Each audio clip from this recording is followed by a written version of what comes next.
Assalamualaikum warahmatullahi wabarakatuh. Perkenalkan, nama saya Lutfi Amalia dengan NIM 19082020106 dari HSC semester 4.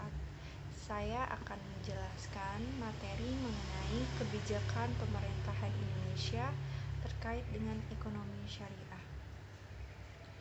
Poin pertama yaitu mengenai apa yang dimaksud dengan ekonomi Islam atau apa yang dimaksud dengan ilmu ekonomi Islam. Nah, menurut para ahli yaitu Muhammad Chapra bahwa ilmu ekonomi Islam adalah sebuah pengetahuan yang membantu upaya realisasi kebahagiaan manusia melalui alokasi dan distribusi sumber daya tanpa batas yang berada pada koridor yang mengacu pada pengajaran Islam. Nah, dari definisi kebijakan di bidang ekonomi merupakan kebijakan pemerintah yang kerap kali atau sering bersinggungan langsung dan pastinya mempengaruhi dari aktivitas masyarakat. Untuk kemajuan atau pertumbuhan dari ekonomi syariah ini di Indonesia, tentunya peran pemerintahan Indonesia sangatlah penting dalam mewujudkan hukum Islam. Karena Islam secara sistem tidak dapat berjalan secara utuh tanpa adanya negara. Tujuan dari hakiki dari negara itu sendiri dalam Islam adalah memberikan maslahah kepada masyarakatnya yang mengantarkan manusia kepada kemakmuran. Ketika negara secara sistem telah dijalankan dengan landasan nilai-nilai Islam, maka tujuan yang ingin dicapai harus sesuai dengan kehendak Islam. Nah, selanjutnya dalam fondasi ekonomi Islam, pemerintahan memiliki peranan penting dalam menciptakan kesejahteraan masyarakat. Prinsip dari khalifah yaitu menjelaskan peran manusia sebagai wakil Allah. Oleh karenanya, setiap perbuatan yang dilaksanakan manusia memiliki konsekuensi yang diperoleh.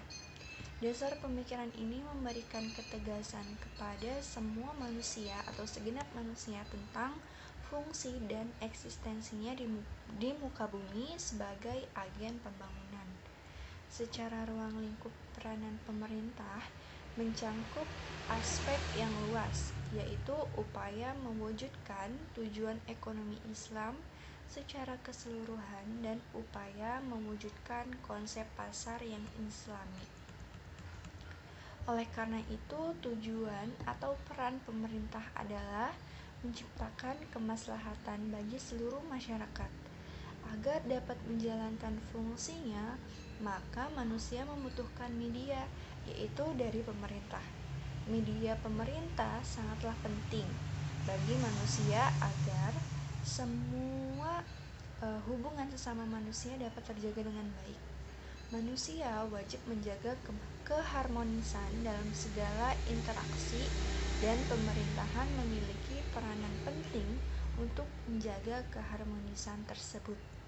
Pemerintah memiliki hak ikut campur dalam bidang ekonomi yang dilakukan individu-individu, baik untuk mengawasi kegiatan yang dilakukan oleh pelaku ekonomi maupun mengatur hal-hal yang berhubungan dengan ekonomi, tetapi tidak mampu dilakukan oleh para individu.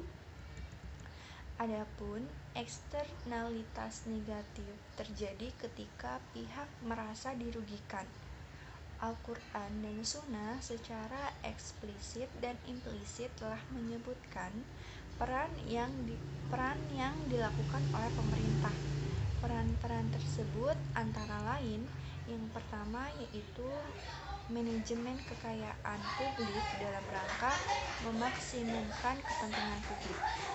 Poin yang kedua, pemenuhan segala persyaratan untuk membangun negara yang secara efektif dapat melindungi masyarakat dan kepentingan budaya, ekonomi, religius, dan politik.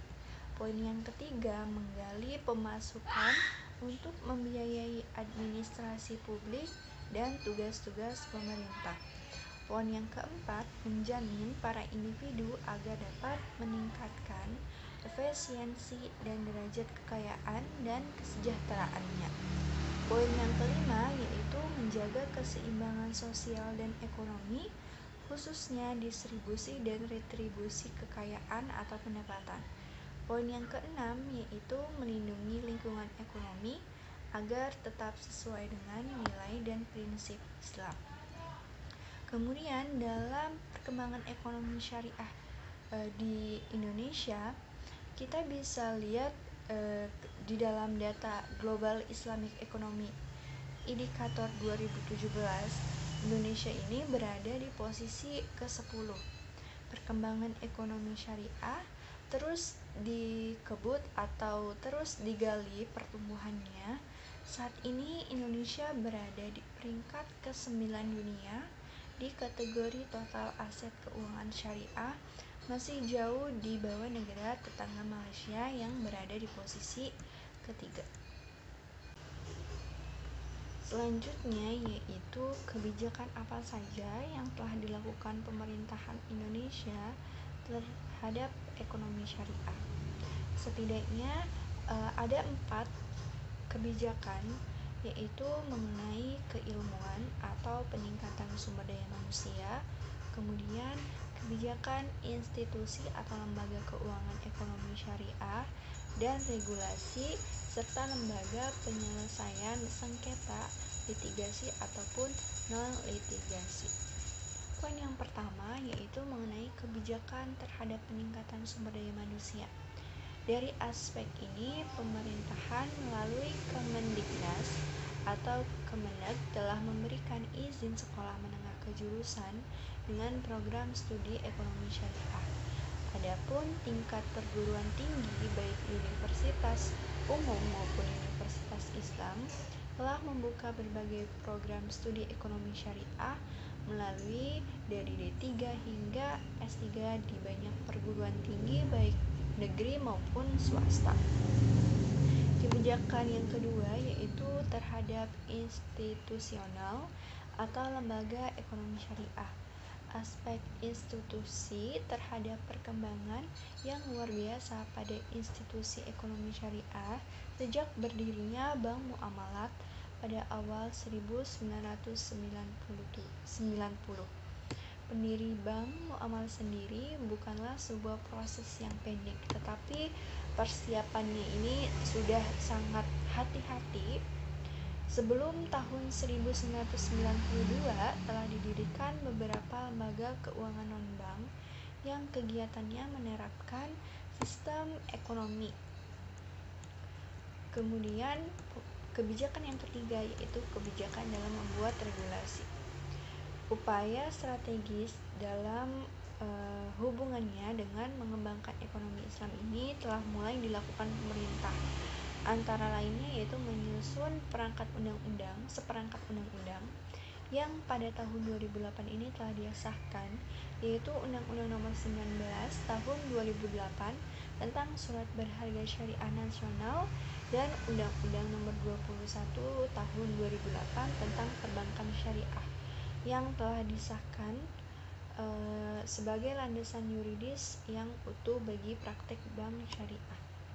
Nah, sektor syariah sedang berkembang adalah transaksi investasi syariah dan sektor keuangan non-bank. Transaksi ini terus mengalami peningkatan, diantaranya yaitu pasar modal syariah, dana pensiun syariah, kemudian obligasi, pendanaan proyek syariah, dan lain sebagainya. Yang keempat yaitu kebijakan penyelesaian sengketa litigasi dan non-litigasi. Tata cara penyelesaian sengketa Islam syariah pada pengadilan agama. Apabila perkara ekonomi syariah diajukan ke pengadilan agama, maka pengadilan agama wajib memeriksa atau memutus dan menyelesaikannya secara profesional. Demikian materi yang dapat saya sampaikan, kurang lebihnya saya mohon maaf. Wassalamualaikum warahmatullahi wabarakatuh.